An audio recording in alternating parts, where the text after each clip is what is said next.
10 wanita pekerja seks komersial dan pria hidung belang diamankan petugas Satpol PP Banyuasin dalam razia yang digelar di sejumlah warung remang-remang di kawasan Tanjung Lago.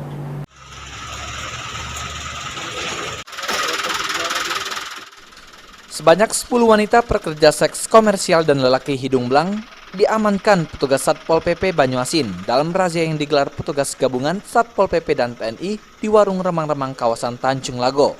Razia ini sendiri digelar untuk menciptakan suasana aman dan tertib menjelang tahun baru, sesuai dengan program Banyuasin Religius.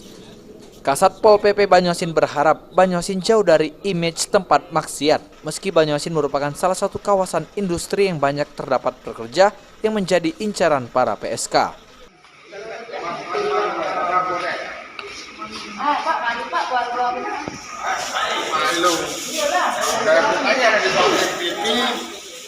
Selain melakukan penyegelan warung remang-remang, petugas juga membawa para PSK untuk dilakukan pemeriksaan dokumen kependudukan. Sulaiman, PAL TV.